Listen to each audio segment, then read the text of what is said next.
Bruno Retailleau a mis en place une politique de rafle des étrangers. On parlait au live précédent de cette proposition de loi des Républicains qui visait à interdire le mariage avec une personne en situation irrégulière, et on a détaillé à quel point c'était vraiment l'approfondissement d'une politique de suprématie raciale, d'une politique raciste et de l'institutionnalisation, voire même la constitutionnalisation en fait finalement de cette suprématie raciale. En fait, en ce moment, la droite est en train de faire des assauts les uns après les autres, que ce soit cette loi, que ce soit tout ce que met en place Retailleau, Darmanin, etc. Et là, donc, nouvel assaut de la part de la droite, surtout à une période politique où le RN se trouve quelque peu, pas fragilisé, mais en tout cas questionné. Du coup, LR et particulièrement Retailleau ont le champ libre pour faire toutes les dingueries qu'ils veulent. Et donc, c'est sorti sur l'Humanité, l'appel du 18 juin de Retailleau, donc déjà l'appel du 18 juin, qui fait quand même un rappel de l'appel du 18 juin du général de Gaulle, donc qui est quand même un appel à la résistance contre l'invasion des nazis, etc., etc. Donc il y a aussi cette transformation totale finalement des signifiants politiques où il fait passer une opération nazie pour une opération de donc voilà les trucs, ça c'est leur truc des gens de droite là, les fascistes demain s'appelleront antifascistes.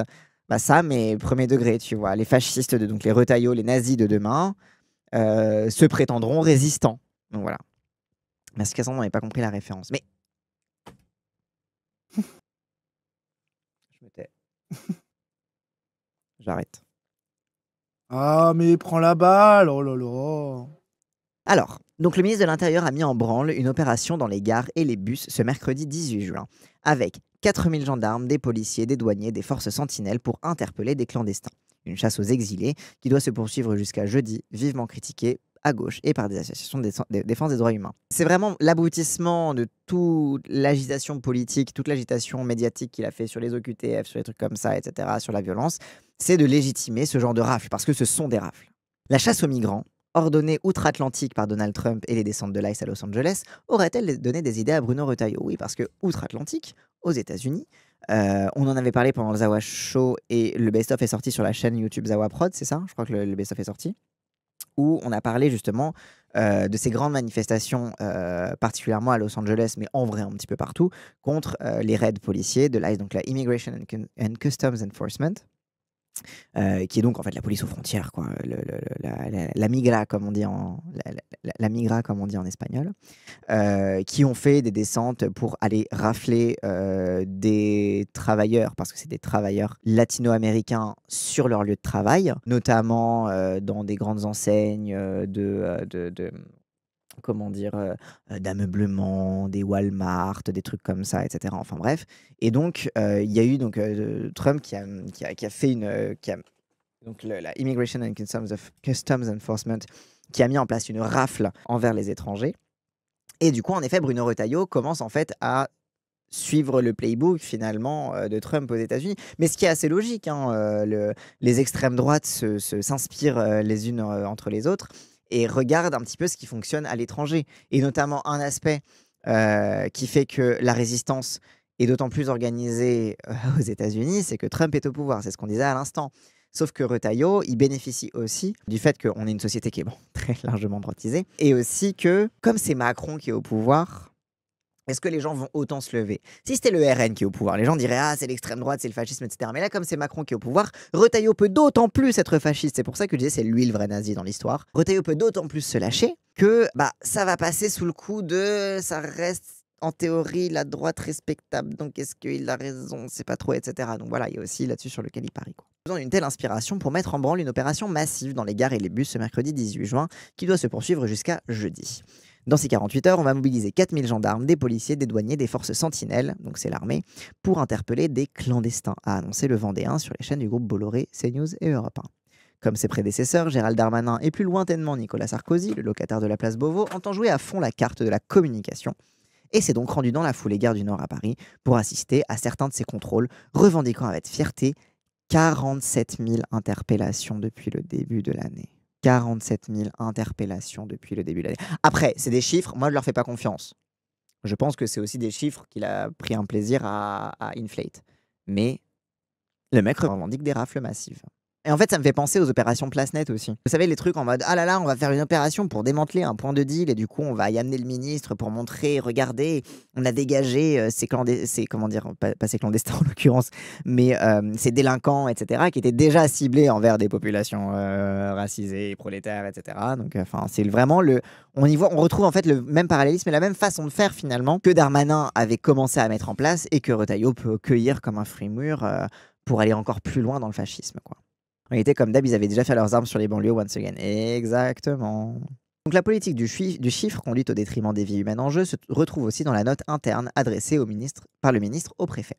Le patron des Républicains célèbre dans ce document, consulté par l'AFP, une augmentation conséquente de l'interception de SI étrangers en situation irrégulière ces dernières semaines, plus 28%, et une opération nationale de contrôle des flux ayant conduit à plus de 750 arrestations en mai. Oui, et après l'opération Embouche à Mayotte aussi, si on veut remonter sur quoi ils avaient commencé à faire leurs armes, ou aussi ça avait été une catastrophe. Donc ça rappelle les heures sombres de notre pays. Y est également détaillée l'opération du jour, qui doit notamment concerner des trains à destination des pays voisins et des grandes métropoles françaises, en arrivée comme en départ. Donc c'est vraiment, on va choper dans les trains les personnes, toutes les contrôler et arrêter à tour de bras. Arrêter à tour de bras, voilà, les trains qui vont à l'étranger, qui arrivent de l'étranger, c'est en mode contrôle de tous les flux, avec vraiment une logique, en fait, une logique de militarisation de la politique intérieure, parce qu'il y met aussi l'opération Sentinelle, etc. Qu'est-ce que Sentinelle fout là-dedans? Sentinelle, c'était censé être un truc normalement antiterroriste. Donc en fait, finalement, il commence aussi à mettre en place une militarisation du rapport racial, une militarisation systématique du rapport racial et du rapport à l'immigration en France, quoi.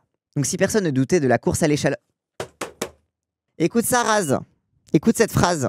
Si personne ne doutait de sa course à l'échalote avec l'extrême droite sur le terrain de l'immigration... Oui, bah oui, ah, course à l'échalote. Ah, c'est juste que c'est des bourgeois comme toi qui l'ont écrit. Ah. Moi, je dis juste que mon expression Non, est mais t'es parfaitement trop fier validée. de ton Voilà, Je dis c'est tout ce simplement que j'ai à dire. que c'est une expression qui existe, que je ne l'ai pas inventée de toutes pièces et que je la revendique comme une expression valable et valide et légitime dans la langue française. Non, elle n'est pas valable, valide. C'est une expression de petit vieux objectivement. C'est tout ce que je dis. Je ne veux rien prouver d'autre. Faut vérifier l'âge de l'auteur de l'article pour valider la théorie de Raz. Alors, elle a l'air parfaitement jeune. Julia Amlaoui, je sais pas si on regarde sa tête, elle a l'air jeune, donc voilà. Rendu responsable de tous les maux, le ministre a tout de même tenu à préciser ce mercredi. Ce que je veux dire, c'est que les clandestins ne sont pas les bienvenus en France de la façon la plus ferme et la plus définitive. Encore une fois, tu vois, la construction même de la figure du clandestin dépend du fait de rendre illégales les voies d'accès à la citoyenneté. C'est qu'en fait, si tu supprimes des voies d'accès à la citoyenneté, évidemment que tu vas avoir beaucoup plus de clandestins. Du coup, tu vas dire les clandestins ne sont pas les bienvenus. En fait, c'est que par définition, oui, tu crées des critères de clandestinité pour dégager des gens. Genre, c'est le principe même de la frontière raciale. Bref. Un message et une opération spectacularisée, vivement dénoncée par les associations de défense des droits humains et par la gauche. Le ministre de l'Intérieur lance une grande campagne de discrimination raciale et d'abus de pouvoir. Ce n'est pas écrit comme ça, mais on le sait, et comme il en est très fier, il le dit à tout le monde, a fustigé sur X Utopia 56. L'appel du 18 juin de Retailleau, organiser une chasse aux étrangers dans les trains, a également taclé sur le même réseau la députée communiste Elsa Faucillon, en référence à l'appel du général de Gaulle que le Premier ministre François Bayrou doit célébrer au même moment lors du 85e anniversaire au Bon Valérien. Bruno Retailleau organise pendant 2 jours une grande traque aux étrangers dans les gares et les trains de tout le pays. Cela rappelle les heures sombres de notre pays. Bravo aux cheminots qui refusent de se rendre complices de cette opération raciste, ajoute son collègue insoumis Thomas Porte, estimant que le ministre est un danger pour le pays. Donc oui, donc là c'est vraiment genre des rafles en fait. Et j'ai vu des gens débattre sur Twitter en mode oui, en fait, vous n'avez pas le droit d'utiliser le mot rafle parce que ce mot a un sens et une histoire. Et les gens qui étaient en mode oui, le sens du mot, c'est une campagne d'arrestation massive et indiscriminée. C'est littéralement une rafle. Les rafles n'ont pas qu'existé. Et même d'autres gens qui ont dit il y a eu des rafles. Comment dire, on parle de la rafle du Veldiv pour les juifs, etc. Mais après la guerre, il y a aussi une rafle de 5000 arabes aussi au vélodrome d'hiver après sa destruction. Genre, il y a eu des rafles, il y a eu des histoires de rafles en fait dans notre histoire. Mais en fait, on revient sur l'exceptionnalisme. Mais en fait, c'est aussi le piège de l'exceptionnalisation finalement de la Seconde Guerre mondiale et du nazisme. C'est aussi de faire croire que tu ne peux même plus faire appel justement à des mots qui ont été popularisés parce qu'on a beaucoup parlé des rafles dans le cadre de l'occupation nazie et de l'extermination des juifs, etc. la déportation et l'extermination. Mais en fait, c'est que peut-être que justement, si on se met à réutiliser ces mots, c'est que ces mots ont gardé le même sens et que genre, oui, on est là-dedans, on est dans ça en fait. Genre, c'est que oui, et même créer la purge chez LFI 100%. Ah mais bien sûr, bien sûr. Sans que le hasard n'y soit pour rien, Bruno Retailleau a choisi le même jour pour lancer une campagne d'adhésion à LR censée s'adresser aux honnêtes gens. C'est le truc de les honnêtes gens, mis en opposition en fait des clandestins et des honnêtes gens, qui est en fait la résultante et ce qui est rendu possible aussi par toute la campagne médiatique visant à repeindre tous les étrangers en des violeurs, tous les étrangers en des délinquants. Vous noterez que je mets au masculin, bien évidemment. Et en fait, à criminaliser en fait le simple fait d'être... Mais parce que aussi, ils veulent recriminaliser, retransformer le séjour irrégulier en un délit. En France, il n'y a pas de délit de séjour irrégulier, mais c'est ce que Retailleau veut remettre en place. Donc c'est en fait ces deux... En fait, à partir du moment où tu définis quelqu'un comme criminel, tu te dis je suis contre les criminels, génial, mais en fait le fait même d'avoir défini cette personne comme criminel est un problème en soi, quoi. Autre cible, mais même logique de bouc émissaire qu'avec les exilés, ce sont cette fois les soi-disant assistés qui sont dans le viseur du ministre. Oui, c'est ça, parce que donc en gros sa campagne en mode les honnêtes gens, etc. C'est attends, est-ce qu'ils l'ont mis dans cet article? Non, ils n'ont pas mis les. Attends, on l'avait dans le vu. Je vais vous remettre les visuels.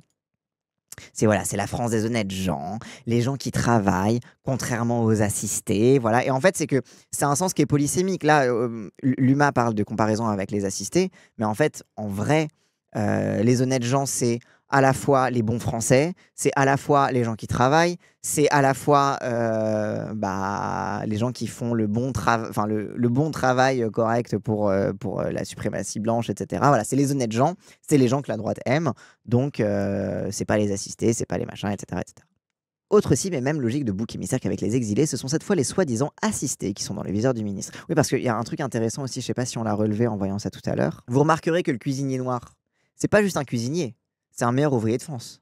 Pour moi, ça dit tout vraiment de... Parce que le nombre de mecs renois qui bossent en cuisine, le nombre d'exilés, de clandestins qui bossent en cuisine, etc., qui portent une toque, un petit truc, etc., il y en a quand même énormément. Sauf que là, le noir valide et légitime, il a le col bleu, blanc, rouge. C'est-à-dire que si tu es un cuisinier noir, etc., le seuil d'intégration à la France, c'est d'être meilleur ouvrier de France.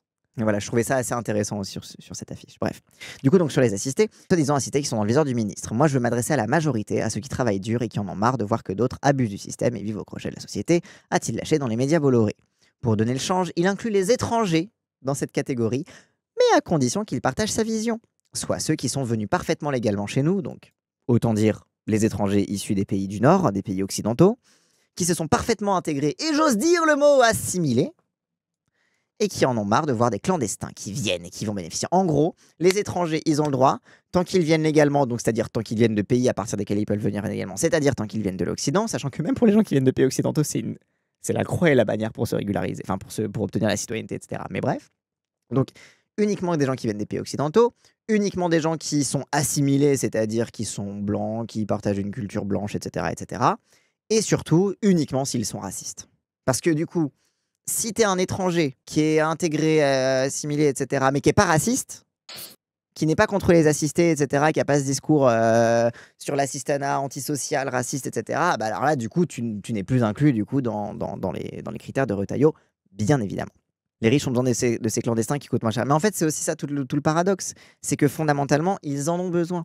Et d'ailleurs, c'est même l'origine même de la police aux frontières états-uniennes. Il y avait à l'époque, donc quand la police aux frontières s'est créée sur la frontière mexicaine, t'avais des débats à l'intérieur même du Ku Klux Klan sur attends, est-ce que les Mexicains, on les autorise à venir travailler chez nous parce que quand même, on en a besoin, c'est quand même une main-d'œuvre pas chère? Ou est-ce que on les interdit de venir parce qu'on a quand même des blancs qui ont besoin de travailler? Genre, c'est vraiment, genre, même à l'origine, tu avais vraiment ces débats-là à l'extrême droite, tu as toujours eu ces débats, et ces débats continuent à l'extrême droite. Mais en fait, tout simplement parce que à partir du moment où tu crées des critères d'illégalité, des critères d'illégalisme, tu crées aussi une classe de personnes qui vivent sur ces illégalismes. Et donc, en fait, le fait d'avoir des personnes clandestines, ça te permet d'avoir de l'ascendant sur eux. Tout comme, même exemple aux États-Unis, où un des corps de métier les plus corrompus, c'est précisément la police aux frontières. Parce qu'en fait, tu as énormément de cas où tu as des gens de la police des frontières qui prennent de la thune pour fermer les yeux sur les passages du Rio Grande, etc. Et en fait, et aussi qui eux-mêmes deviennent dealers de drogue, qui eux-mêmes font passer de la drogue par la frontière, etc., etc. Mais tout comme dans les prisons, les gardiens de prison font passer des trucs illégaux, vivent même, c'est même ce que dit Foucault dans sa conférence Alternative à la prison. Il dit que même, en fait, l'illégalisme est la condition de survivre dans un univers carcéral, dans un univers répressif, etc., etc. C'est-à-dire que si tu n'as pas ces illégalités du quotidien, c'est un travail de merde. Les matons ont un travail de merde s'ils peuvent pas arrondir leur fin de mois en faisant du trafic, etc. S'ils peuvent pas acheter un peu la paix sociale, etc. Parce que la violence carcérale est telle que forcément, ça crée pas une population carcérale qui est très apaisée. Donc, c'est le seul moyen d'apaiser les tensions. C'est du coup de contourner la loi, etc. Donc, en fait, c'est de créer une situation de violence et d'autoritarisme telle qu'en fait, ça crée aussi les conditions pour que l'illégalité devienne aussi la règle et devienne aussi en fait en fonction de qui peut s'arranger avec la loi et qui du coup a le privilège de pouvoir s'arranger avec la loi. Donc en fait ça renforce encore plus l'élite parce que du coup l'élite ne devient plus seulement une élite qui a accès à la puissance économique, mais aussi qui a accès à toute l'impunité judiciaire, ce qui est déjà le cas en ce moment, on va pas se mentir. Mais donc voilà. Le pénal ne fonctionne pas car il ne peut pas tout punir. Ouais, exactement. Et que s'il pouvait tout punir, il dépendrait du fait de ne pas tout punir. Ça crée une main-d'œuvre encore plus précarisée parce que tu acceptes n'importe quelle condition de travail et tu fermes ta boca parce que sinon on te balance. Donc, main-d'œuvre pas chère, donc ça retombe sur les prolos FR at the end. Et oui, bah ouais, en fait, c'est ça. Et en fait, et on retrouve aussi ça. Le député RN là, de Fournas, Grégoire de Fournas, je crois, vous savez, celui qui était au milieu de la polémique où il a dit retourne en Afrique à Carlos Martins Bilongo. Et il est épinglé régulièrement parce que lui, il possède des vignobles, des exploitations viticoles et il embauche des travailleurs clandestins. Mais dans le monde de l'agriculture, ça c'est absolument. Parce que l'agriculture vit sur la main-d'œuvre quasi esclave, quoi. Oui, il a une ribambelle d'esclaves, quoi. Mais parce que c'est la base du truc, ça permet de faire pression à la baisse. Et en plus, si, bonus, tu peux, parce que c'était aussi ça aux États. Oui, j'ai encore écouté Behind the Bastards. Mais, mais c'est aussi ça, en fait, à la base du truc. Toutes les tensions raciales sur le contrôle des frontières, etc., qui vont instrumentaliser les classes ouvrières, les classes laborieuses blanches pour dire regardez, à cause de ces clandestins, du coup, vous n'avez plus de travail, donc battez-vous, etc. Et en fait, ça permet d'instrumentaliser les uns contre les autres pour pouvoir, in fine, faire pression à la baisse sur les conditions de travail, sur le salaire, etc. Et en fait, renforcer l'appareil d'exploitation, en fait, des personnes et de tout, en fait. Tout. Mais du coup, donc, il y a quand même eu des manifestations de solidarité, mais qui sont bien moins massives que les manifestations de solidarité à Los Angeles. Même si en vrai, les manifestations de solidarité à Los Angeles, on va pas se mentir, elles ont été largement pas surcotées, mais elles étaient assez restreintes dans la ville. Dans les vidéos où tu vois ça, là où il fait ces trucs, tu vois que c'est pas non plus de la folie, quoi. Oui, en fait, ce qui a fait que ces manifestations paraissent massives, c'est que la répression policière a été ultra violente en face. Oui, par Mais contre, c'était genre quelques centaines de personnes autour de là où il y avait les centres d'immigration, en fait. Genre dans le reste de la ville, les gens, ils en entendaient pas parler, hein. Donc bon, il y a eu aussi ça. T'as vu la technique de RP pour flouter les gens maintenant? C'est trop drôle, hein. C'est vraiment... On atteint quand même des sommets.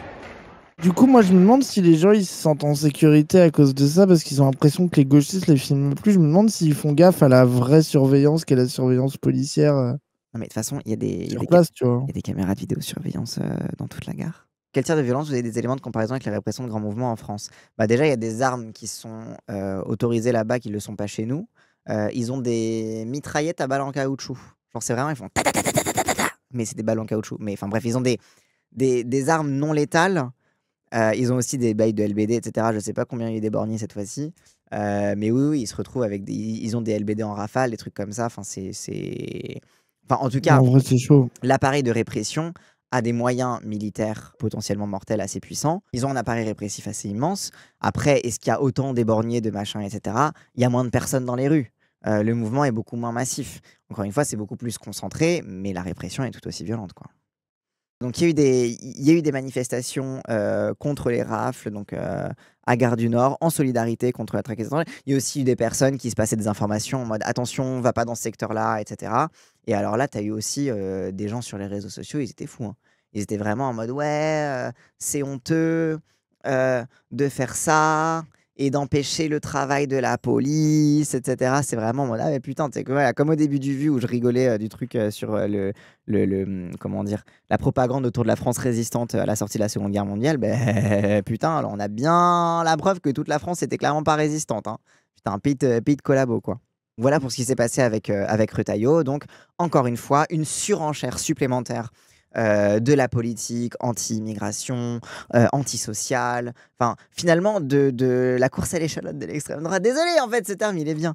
J'aime bien course à l'échalote, c'est mignon. De la course à l'échalote vraiment de l'extrême droite, avec un RN qui est potentiellement fragilisé, que ce soit par les affaires de Marine Le Pen, par le fait qu'en ce moment, ils sont un peu épinglés parce qu'ils sont sur des groupes Facebook racistes. Et du coup, Retailleau, en étant ministre de l'Intérieur, du coup, en pouvant revendiquer la légitimité d'être aux affaires, d'être au gouvernement, d'avoir une expérience de gouvernement, qui en profite du coup pour encore plus radicaliser sa politique et encore plus poser déjà là.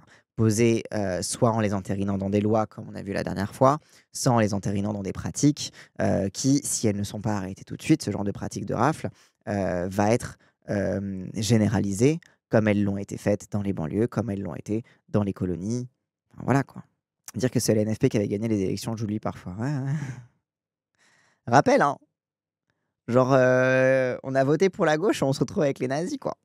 C'est... Voilà. Voilà pour cette petite news. Point Retailleau.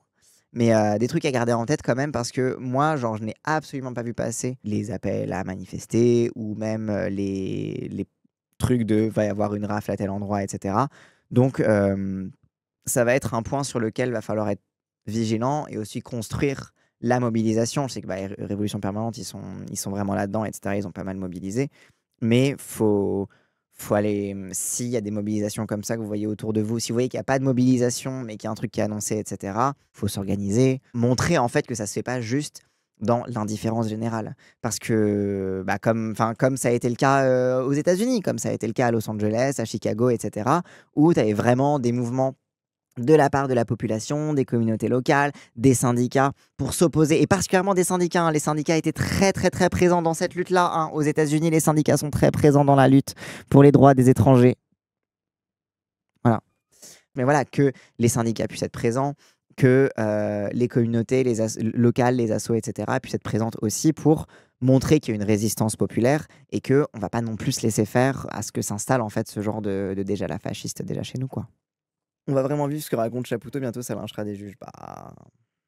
On va tout faire pour éviter, quoi. Hop, et avant de partir, n'hésitez pas, si cette vidéo vous a plu, à liker, commenter, partager, comme d'habitude, ça aide à faire tourner l'algorithme. Et si vous voulez me soutenir financièrement, n'hésitez pas à cliquer sur le lien Stream Elements qu'il y a dans la description de cette vidéo. Allez, cette fois je vous laisse.